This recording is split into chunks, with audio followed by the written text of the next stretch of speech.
तमाम तलबा और मेहमानान को क़िरात की अहमियत तो बताई ही गई, साथ ही उन्हें तालीम और दीगर मसाइल पर बेदार भी किया गया।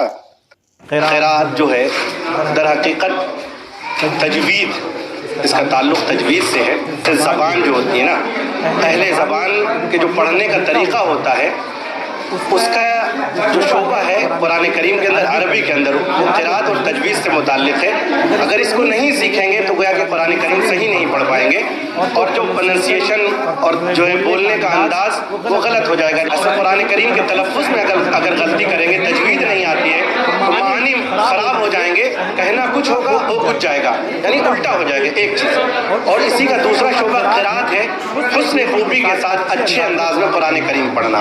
ये दोनों बहुत अहम चीज़ है और ये उलूम दीनी का हिस्सा है। इसको बहुत मजबूती के साथ पकड़ना चाहिए और इसके ऊपर अमल करना चाहिए।